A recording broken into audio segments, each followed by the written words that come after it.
It's about the I got to say, it's the stupidest thing in sports. Gets the ball, gets back, pulls up for the win. Got it! Detroit basketball. Oh, Holloman looks the clock. Half court for the win.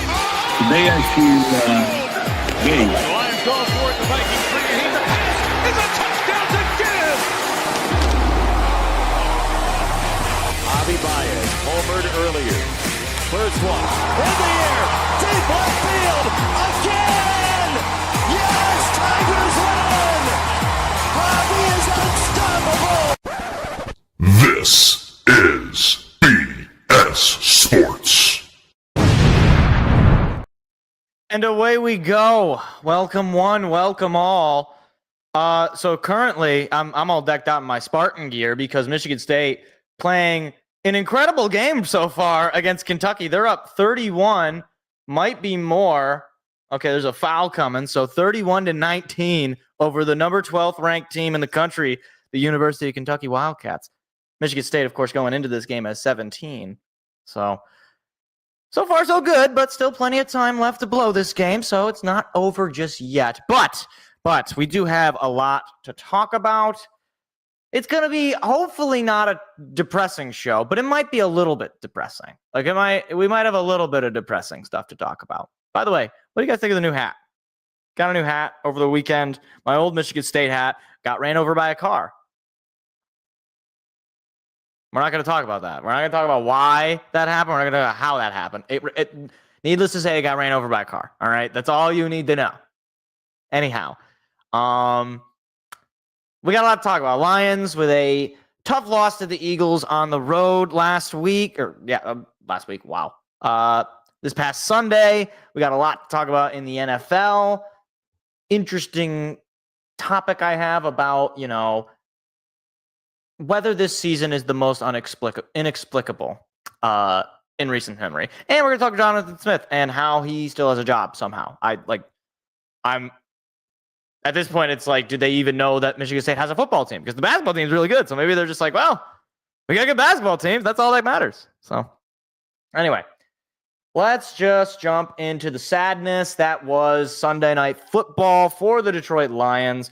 They fall to the Eagles by a score of 16-9. So wasn't really a blowout or anything. It wasn't like they were just destroyed and out of the game the entire way. They were in this game pretty much the entire way. I mean, there was never a point where the game was completely out of reach for them. They didn't have to mount some crazy comeback.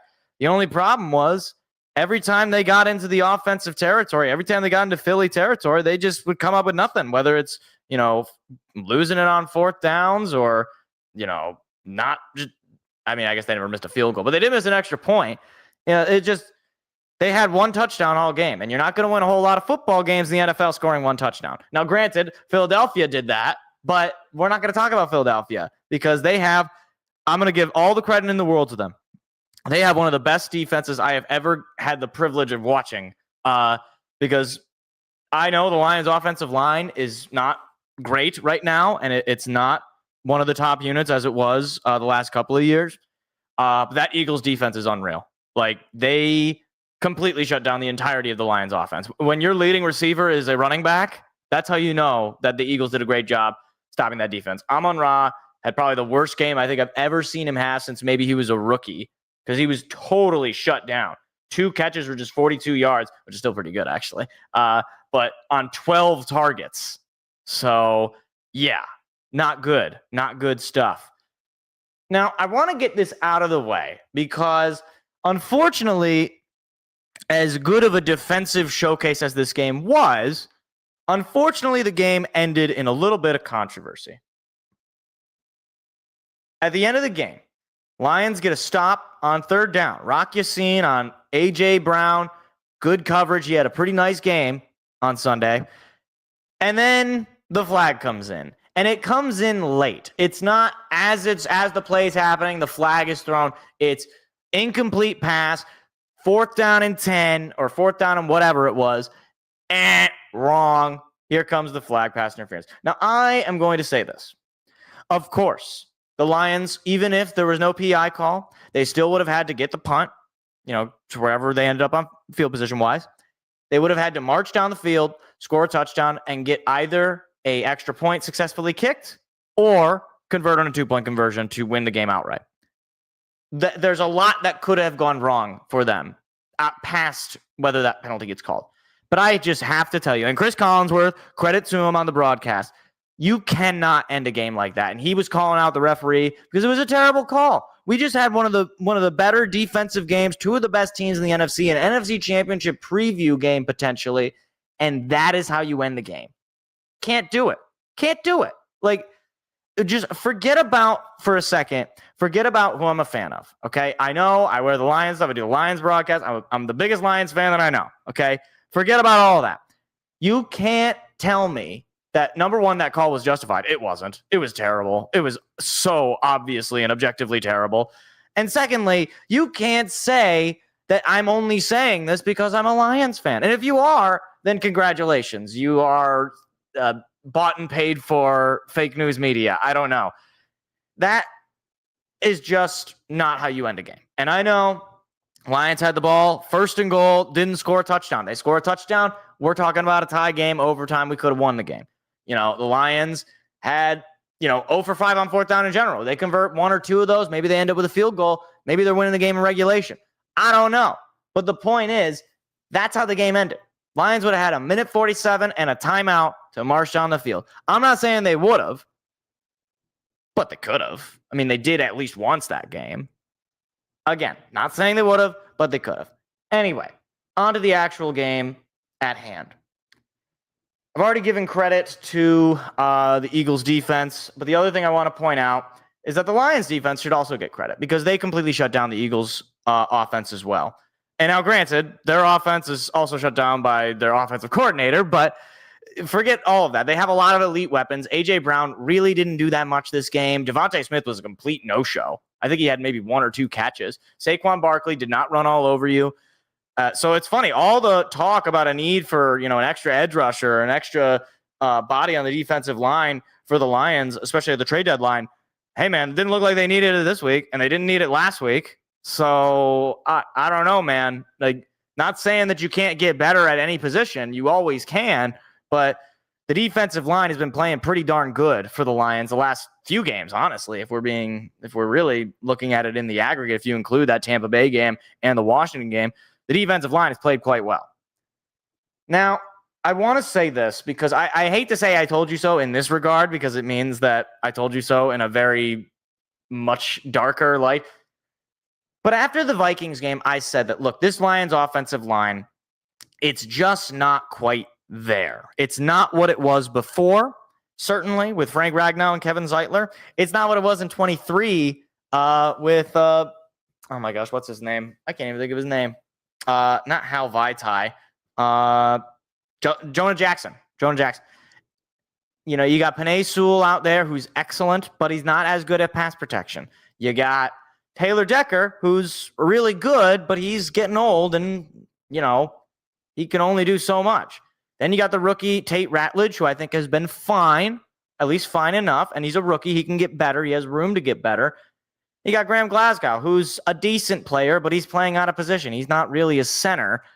And you put it all together, and you also got Coyote Awashika, who, again, is a decent depth piece, but he's no Christian Mahogany, who is, again, one of these guys who, a solid depth piece, or not a solid depth piece, solid late round pick by Brad Holmes to help bolster the offensive line, a developing player. And you put it all together and, you're unable to establish the run. Jared Goff doesn't have the kind of protection that he needs to be able to go through his reads and find the open man.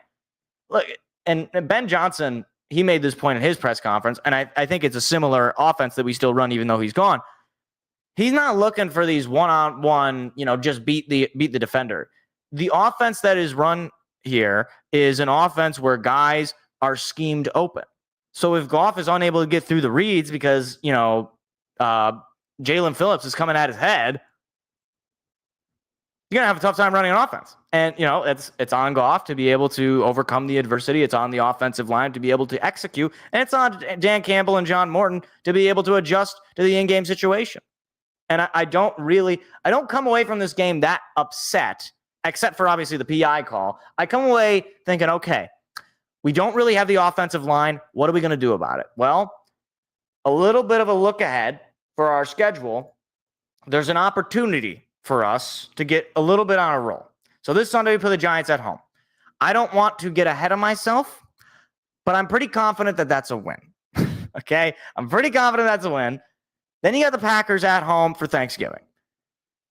I got a feeling that ever since week 1, that Packer game has been circled, highlighted, underlined, the whole shebang, and the Packers are worse than they were when you played them. No Tucker Kraft. They're Josh Jacobs. Who knows what his status is going to be? He might be okay. He might not be okay. He's going to have to play another game this week, and he'll be on short rest from there. Your defense, I think, has gotten better. You went from, not having Aleem McNeil in week 1 to now having Aleem McNeil to be able to help bolster the middle of that line there on the defense. And then you got the Cowboys on Thursday Night Football. And I know they just come off a big win against the Las Vegas Raiders. All 3 of those games, as far as I'm concerned, are winnable. And if you go out and you win those 3 in a row, we'll be right back in it. Because then you'll got the Rams on the road, 4:30 game of the week on Fox. And that will be your second to last real opportunity to make your presence known. Because look, as much as the standings in the NFC North are concerning for me, we're third in the NFC North going into the week into Thanksgiving, which is obviously very different than where we were last year. We still got a lot on our plate. We still got a big opportunity to be able to get right back into this. And I'm sorry. You can believe in the Bears. Your friends can believe in the Bears. Your own mother can believe in the Bears. But I will not believe in the Bears. The Bears, you know what? I'm fine if this is aging like cheese on a summer afternoon in Houston. That was just a city that I thought. I don't care. The Bears are not winning the NFC North. The Packers might. They got a really good defense. The Lions might.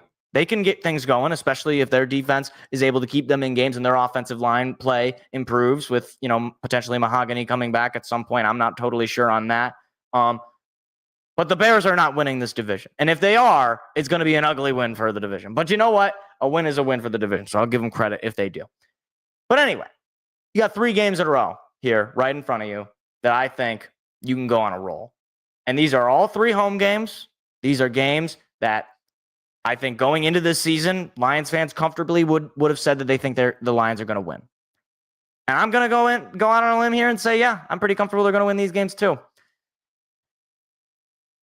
But you got to actually execute. And if the offensive line play continues to struggle, Brad Holmes is going to have a job in front of him. He's going to have to fix this offensive line, because if he doesn't fix the offensive line, the offense is just not going to work no matter who the play caller is.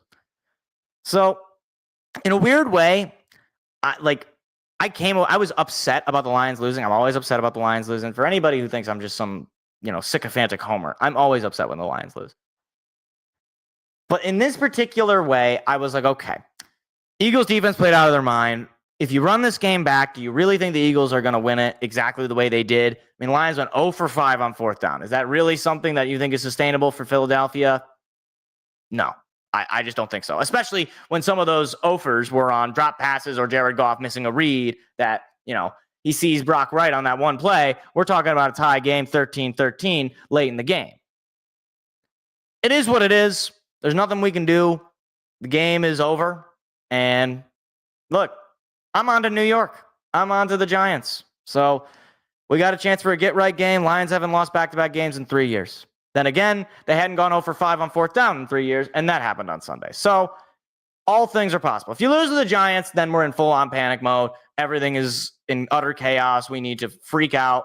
Brad Holmes needs to fix this team, because we're at that point, yeah, it's not possible. But as far as whether we can still call this team a Super Bowl team, you can, but it's going to be tough.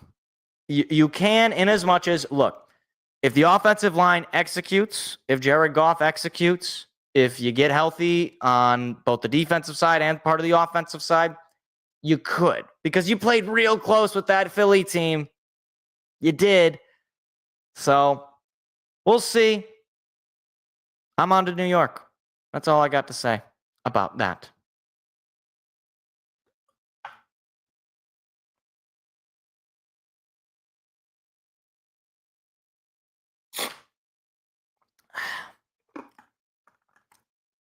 Michigan State is just taking it to Kentucky right now.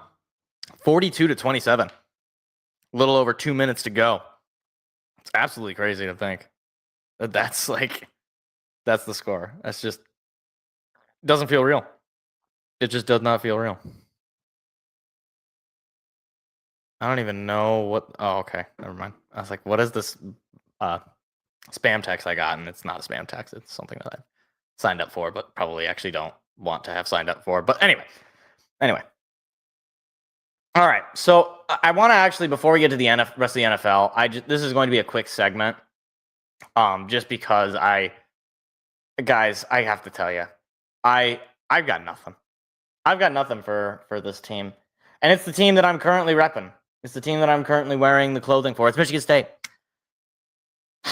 So I don't really want to talk that much about the vacated wins because I just think it's hilarious. It's like, oh, wow, we're bad and we now had vacated wins. Like, we couldn't even cheat right, basically. You know, we should have cheated harder like Michigan, and then maybe we wouldn't have to vacate wins. But Michigan State has, not quietly, but maybe in a certain sense quietly, lost 7 straight games. Now, if this was the NBA or even the NHL or MLB, you could get away with a 7-game losing streak. Now, you wouldn't like it. It wouldn't be desirable. But you could basically say, all right, yeah, they can do that. You know, you can do that and your season can mostly be fine.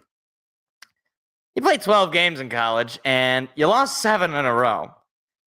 And with the vacated wins, Jonathan Smith actually does not have any Big Ten wins, technically. Now, of course, in reality, he does. When he beat Iowa last year. He beat Maryland last year. So he does technically have Big Ten wins. But you know, as far as the record books go, they're not there. And, you know, Michigan State has managed to do something that I didn't think was really possible. They managed to lose to 2 different teams who both, in this very season, have fired their head coach and brought in interim coaches that have not only beaten Michigan State, but beaten them senseless, beaten them silly. So they lose to Penn State this weekend. I didn't watch a single second of this game. And I got to be honest with you guys, I haven't watched a Michigan State football game since the Michigan game. And I didn't even really watch the whole game of that. I watched like the back end of that game. Before that, it was the Nebraska. When they lost to Nebraska, I was like, okay, that's it. I give up. I'm done. Like, this team has no life. No life. There's nothing about this team that energizes me. And now they're going to go on the road to the 21st ranked team in the country, the Iowa Hawkeyes, and play them at 3:30. And you know what I'm not going to do? I'm not going to watch this game. And look, I am about as hardcore a Michigan State sports fan as you can get. I love Michigan State basketball. I got the Michigan State basketball game on right now. I'm obviously decked out in Spartan gear. I love Michigan State. And this program has managed to completely make me emotionless about it. Like, I don't even care that they've lost 7 in a row. I don't even care that they're going to lose 8 in a row. I don't even care that they might lose 9 in a row. It does not make me feel anything. Literally, I feel nothing. And if I feel anything, it's the urge to laugh. It's the urge to just look at them and just say, boy, golly, they really don't know what the hell they're doing. It's like grandma, like weekend at Bernie's, basically, is running the team. You got a dead guy, essentially, running the team. And, you know, it makes things all the more worse because think of it this way. In the time that Michigan State has started Big Ten play, James Franklin has been fired from Penn State. They have gotten a new interim coach. And James Franklin has been hired for Virginia Tech. And in that time, Michigan State has not won a single game. And even worse than that, they've lost to Penn State. Michigan State went into this year going to play James Franklin. James Franklin loses his job. Michigan State loses to a James Franklin-less Penn State. And James Franklin subsequently gets a job at Virginia Tech. What do you say to that? What exactly do you say to that other than Jonathan Smith, you are fired? And that's what gets me is what exactly is it that a guy has to do to get fired around here. I mean, honest to goodness, does he really have to lose 9 in a row for Jay Blatt to say this guy has no pulse on the program and he's just not a good fit and he might not even be a good coach? I just don't. I have no idea what a coach is supposed to do to get fired if losing 7 in a row is not enough in year 2. Not in year 1 after you just took over a garbage program and you got no recruits other than maybe some transfer guys that you brought in and you're trying to establish a culture, but you just don't have the talent. In a year where you still have no culture, you still have no talent, you've benched your starting quarterback from the beginning of the year because he's been so awful. Like, what does Michigan State have to do, or what does Jonathan Smith have to do to get fired? When UCLA was willing to fire their head coach, Penn State was willing to fire their head coach, LSU was willing to fire their head coach. I could go on. They're all willing to fire their head coaches. You know what Michigan State is not willing to do? Fire its head coach that has won nothing. That's what's even crazier. James Franklin, as much as I made fun of him and said he was a bum loser coach, he's won things, plural. He's won playoff games. He's won the Big Ten. He's had NFL level recruits. He was the number 1 ranked team in the country going into the year. They had some juice in their program. Jonathan Smith has literally none of that. He has no good recruits. He has no achievements. He's terrible. Absolutely terrible. And yet, he maintains employment. So I ask again, and that's pretty much the name of this segment. What does a guy got to do to get fired around here? Because I'm at a loss for words. Every week, it's like I ask my dad when I call him on Sunday, has the coach been fired yet? Nope. Too late. They should fire him before they get off the plane to Iowa. I'm assuming they take a plane. I was pretty far from Michigan. So, I don't know. Because here's the thing. If Jay Blatt really is holding on to hope, what exactly does that look like? If we go out and we win 2 in a row to end the year, somehow, miraculously, we go 5-7, which is exactly what we were last year. That just means we made no progress, and we're at least as bad as we were last year. But I would argue we are fundamentally worse because we are now in year 2. And if you go 5-7 in year 1, you can potentially live with that in as much as you can bounce back into next year and be a bowl eligible team. We couldn't even do that. We're with that loss to Penn State, we officially are out of bowl eligibility. So it's crazy to me to think that we have a football team that genuinely can be good, and I have seen be good, and yet they act as though it doesn't exist. And I know, largely, historically, Michigan State has not been good. I understand. All the Michigan fans that might come upon this video and want to point out to me that Mark D'Antonio is the exception, not the rule. Understood. All of that is to say that if you can win at any point with Mark D'Antonio, like that, the fact that they won with Mark D'Antonio is evidence they can win, period. So, Jay Blatt, I don't know what kind of an athletic director you're going to be, but if you don't invest in this football program, and that means hiring a coach who is not incompetent, and that means investing money in this program to get an NIL program to, harvest teams in the transfer portal or harvest players in the transfer portal to get recruits, then you might as well just shut down the program and just be full-on basketball school. I could live with that. I could live. They want to just put all of their money, into basketball. I would love to see another college basketball national championship. That'd be super. But I really would prefer a football one. But one thing's for sure. It ain't going to be with Jonathan Smith. No, it will not.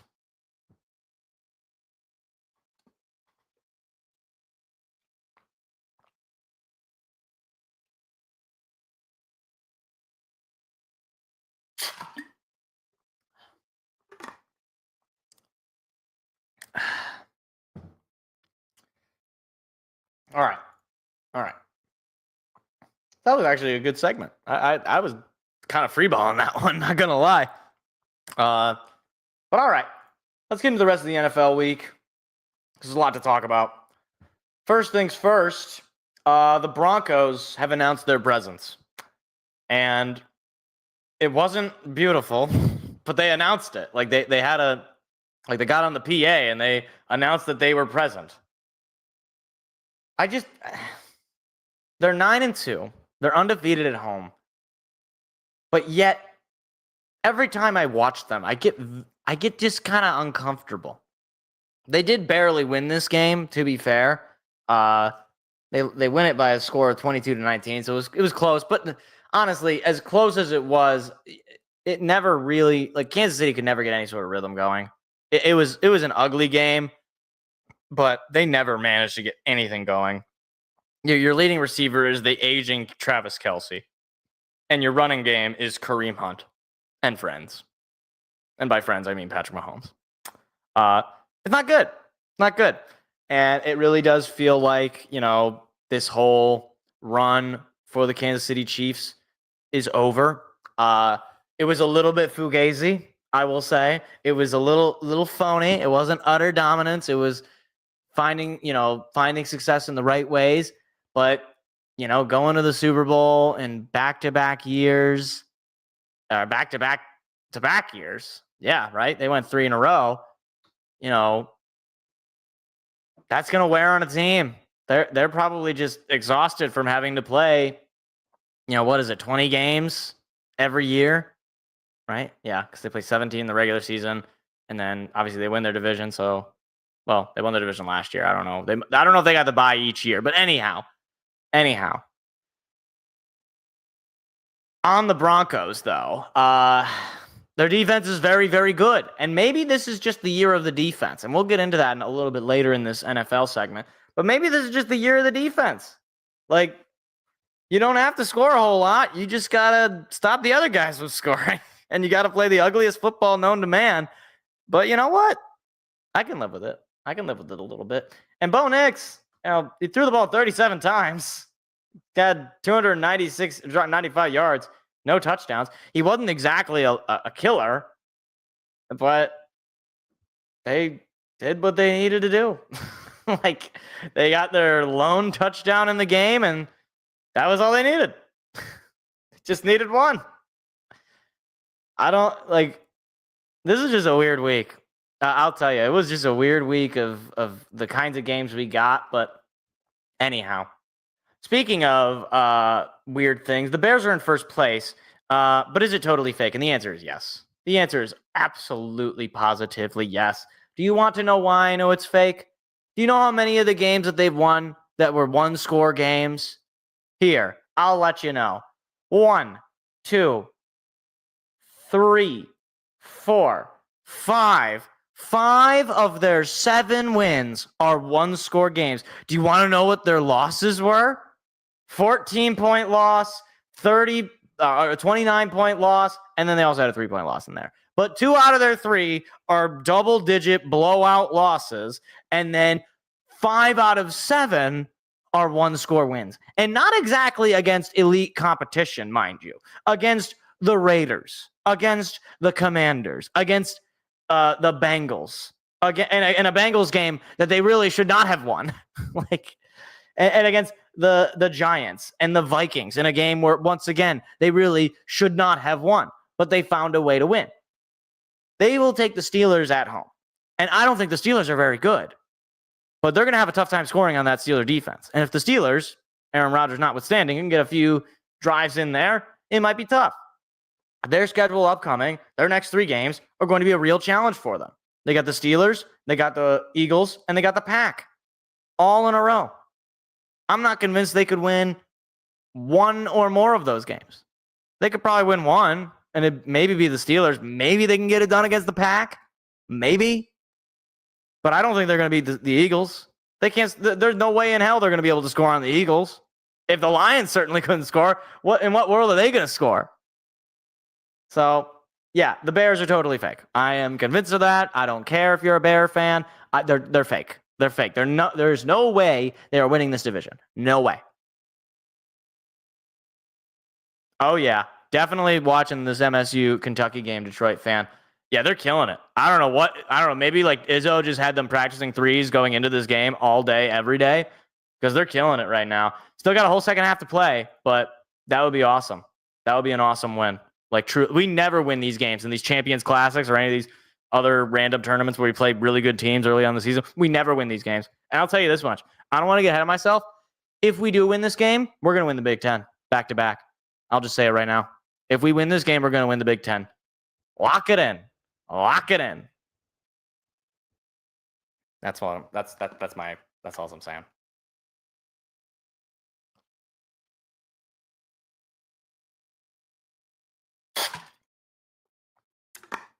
I mean, the only thing you could say is it's a neutral site. But hey, they play the postseason in neutral sites. Who cares? The other thing I want to talk about briefly, Aaron Rodgers goes down with an injury to his wrist. He doesn't need surgery, but you just hate to see it.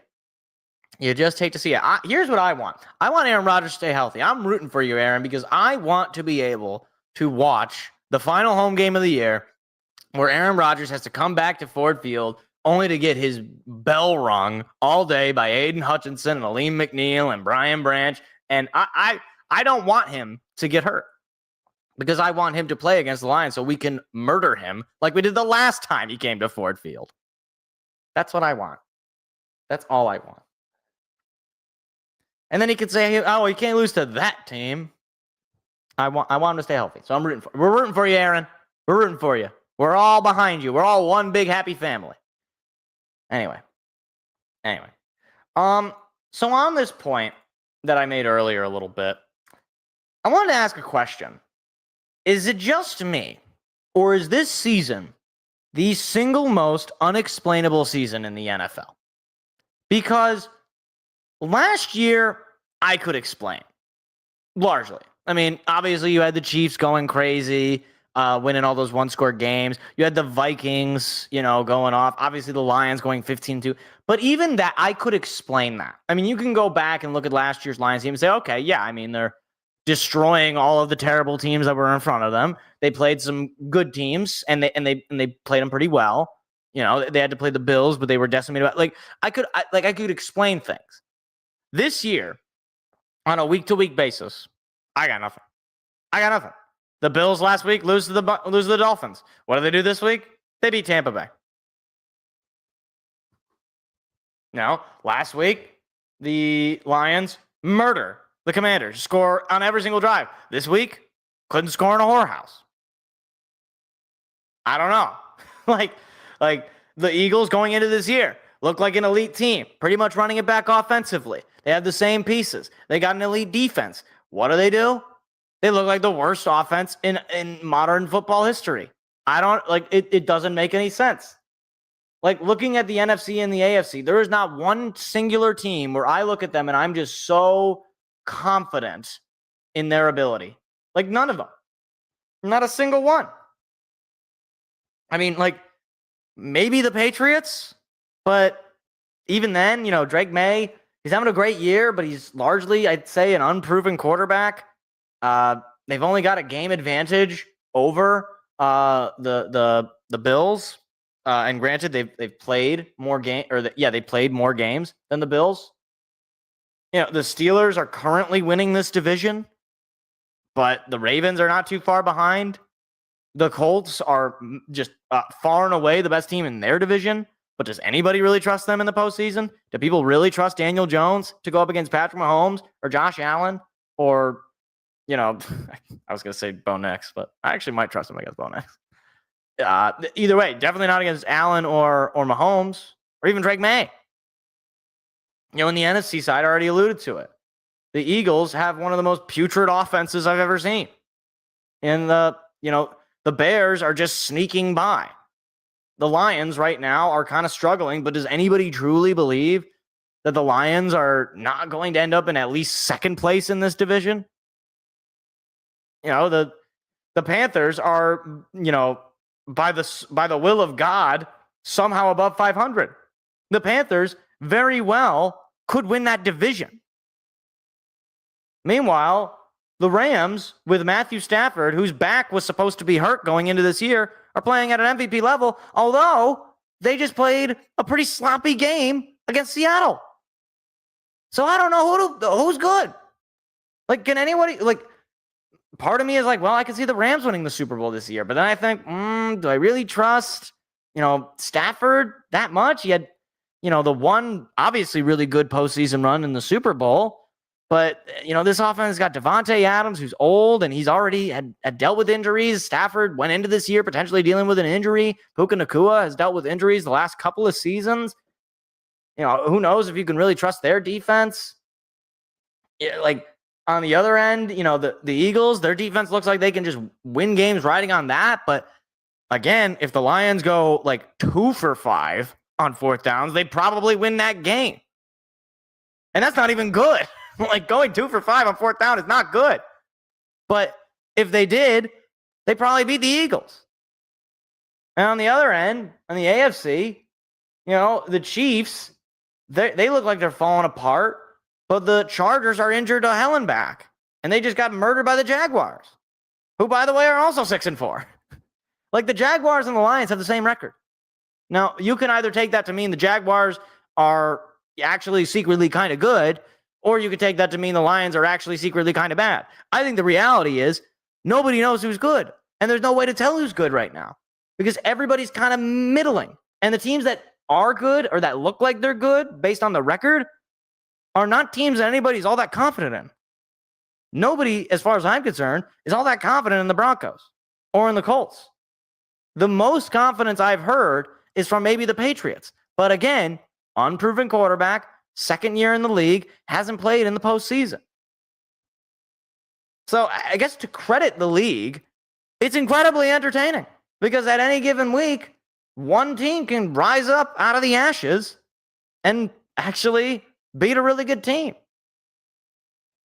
Unless it's the Saints or the Titans. Those two teams are putrid. Need I remind you, the Titans' lone win was against the Falcons. It was against the Cardinals. Might have well been the Falcons.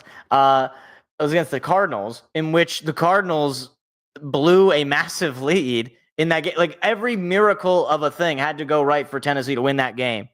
And they've already fired their head coach. So it's crazy. It's crazy to me. I don't know I don't think I've ever seen a season quite like this. Is that am I crazy? What do you guys think? I don't. This feels like the most unpredictable season because right now, as the standings are, honestly, I could see them being completely different by the end of the season, completely. I could see, at least. Let's see. I'm gonna go 1, 2, 3, 4, 5. 5 divisions I could see having different leaders at the end of the season. I could see the AFC East going to the Bills. I could see the AFC North going to the Ravens.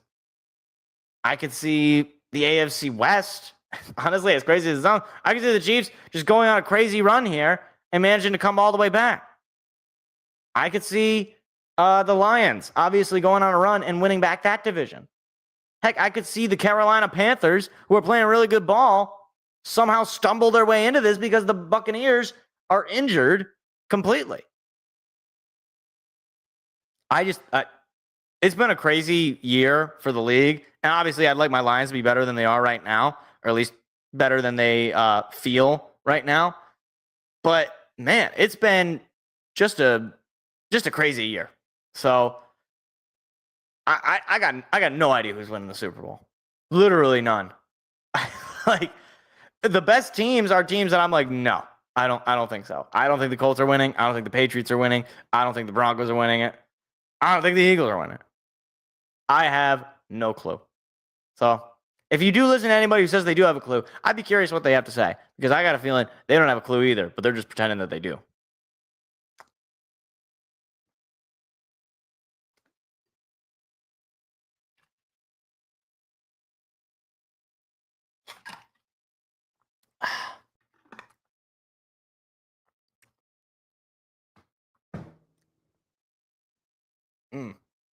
So 44-27, Michigan State going into the second half here.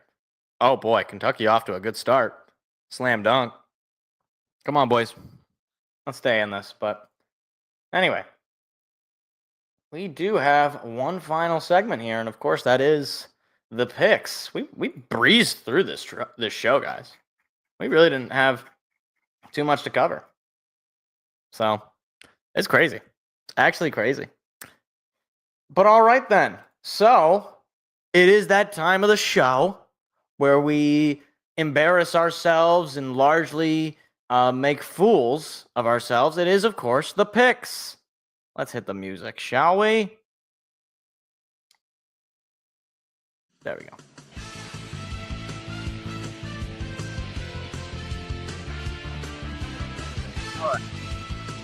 All right. So I am slowly but surely making my way back in the standings here. I think I'm only 3 games out from Seth. 104.59 to 107.56. I'm very close. We'll see if we can make it back. All right, here we go. Bills at the Texans. Thursday night football. I'm going to go with the Bills here. Seth is also going with the Bills. Look, the Texans defense, it's very good. This could actually be a sneaky good game, but it's going to be on the backs of whether the Texans can actually stop the Bills' offense. The Bills' offense is just that good. I'm going to say that they're not going to be able to stop them long enough. So give me the Bills. Davis Mills, I'm assuming, I don't actually know if he's playing. He might get CJ Stroud back. I don't know what his condition is, but give me the Bills. Jets at the Ravens. Next question. The Ravens are legit right now. They are crawling all over the way back. They are slowly but surely making their way downtown, and the Jets are going to be another one of their get-right games. So give me the Ravens to get the win. Steelers at Bears. Seth is taking Bears. You know what I'm going to do? Just because I need to make up some games, I'm going to go with the Steelers here. I do think their defense is good enough to hold out the Bears, who weirdly have honestly been able to manage to get into the head of the North. But like I said in the show, I don't think it's real. I'm not a believer in Caleb Williams and the Bears. I think the Steelers, I don't know if Aaron Rodgers is going to be playing, but based on the way they played against the Bengals, maybe they don't need Aaron Rodgers. Maybe they're even better without Aaron Rodgers. I don't know. I may have to model. Give me the Steelers. I don't know. It's going to be a defensive game. I feel like they can get the win. Patriots at the Bengals. Definitely going with the Patriots here. Drake May is legit. He is really, really good. He's playing at a level to where I wouldn't be surprised if they give him Offensive Player of the Year, maybe Comeback Player of the Year, whatever the case might be. He's been excellent. And the Bengals have been the opposite of that. Give me the Patriots. Giants taking on the Lions. And Seth is taking the Lions. And it's coming off of a loss. It's a home game. It's a terrible Giants team with Jameis Winston starting. I think the Lions are looking at this game and they're thinking, okay, boys, let's drop like a 40 bomb. Let's drop like a 60 bomb. We need to just massacre this team. Because that is what good teams do. They beat up on bad teams. So give me the Lions. I think they're going to win this game pretty comfortably. Should be nice. Vikings taking on the Packers. Seth is taking the Packers. I'm going to agree. Look, J.J. McCarthy, I know that he beat the Lions, so all the Viking fans and all the Michigan slappies who, for whatever reason, are happy that the Lions lost. I just don't believe in J.J. He had one good game in his life, and it was against us. Good for him.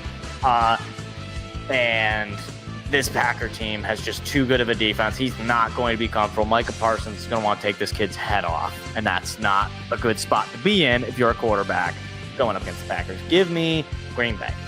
Colts at the Chiefs. Seth is taking the Colts. I'm going to take the Chiefs. I feel not good about taking the Chiefs based on their loss last week.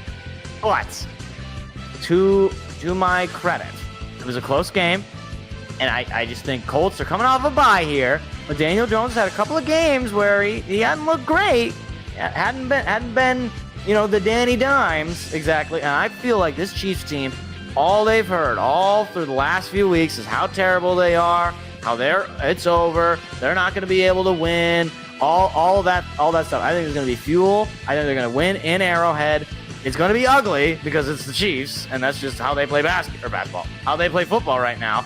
So give me the Chiefs. Seahawks at the Titans in a very lopsided game. If it's the Titans involved, it's going to be the opposite team. It could be the Titans against, the Sisters of the Poor and Blind, and I'll probably take at least the Sisters to cover. Give me the Seahawks. Yeah, I mean, tough game for Sam Darnold last week, but it was a big game, so we inevitably lost. This is not a big game, though. He'll inevitably go off and bring back all of the Sam Darnold believers. The Darnold fan club will definitely be coming out. Give me Seahawks. Jaguars at the Cardinals. Well, I did declare that I was never picking the Cardinals again, so I do, in principle, have to choose the Jaguars. Hey, man, they dominated the Chargers last week. I don't think anybody expected that. Maybe you expected them potentially to win because the Chargers are just injured all through their offensive line. But they dominated outright. This is not a good matchup in general. These two teams are not good. Somebody's got to win. Give me the Jags. Boy, oh boy. This is, guys, I got to tell you, there's been a lot of games that are not good. This is probably the worst of the worst. Browns at the Raiders. I genuinely don't know who to pick. Seth is taking the Raiders, just for not losing out on a potential gain. I'm just gonna agree with him and take the Raiders. These two teams are both so terrible. Dylan Gabriel, he's got nothing around him, and then he gets hurt, and you bring in Shedeur Sanders. If he's your starting quarterback, you're gonna lose this game. Geno Smith does have a lot more experience. Ashton Jeanty, that poor guy is stuck with that terrible offensive line. He was feasting in Boise State, and now he's stuck in Vegas with that terrible team. So, Raiders, I guess. Eagles at the Cowboys. Yeah, Eagles. Cowboys are not going to be able to score on this defense. They're just not. They weren't able to score on opening night, largely. Or rather, they were, but it was only because Jalen Carter wasn't on the field because Jalen Carter decided to have a stupid moment. And I just don't think there's a chance in the world that the Eagles or the Cowboys somehow managed to score on this Eagles team.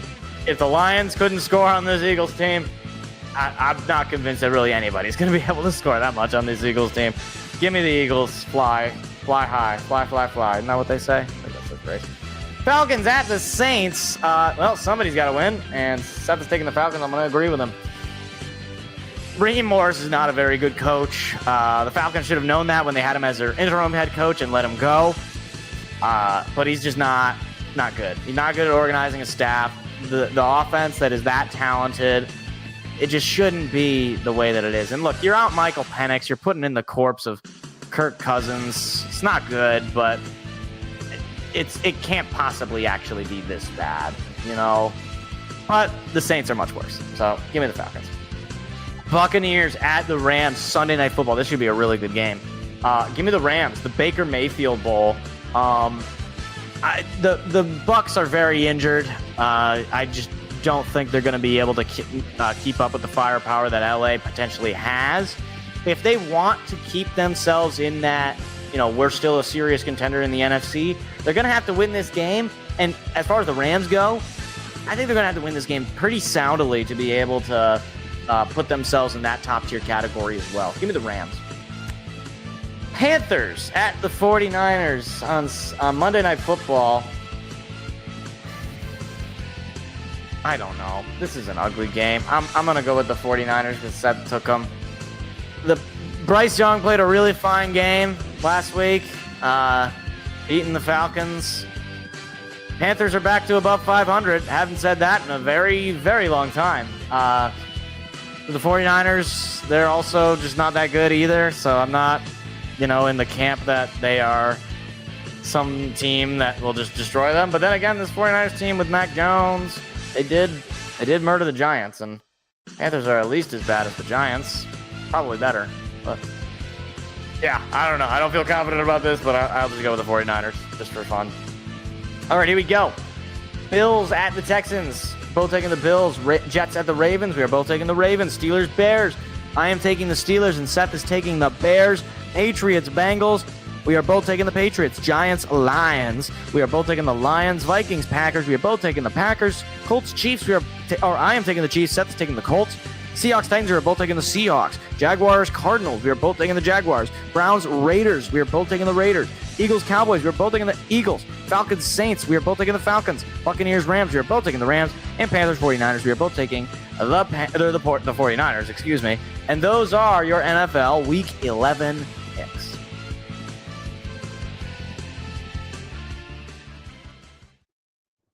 All right.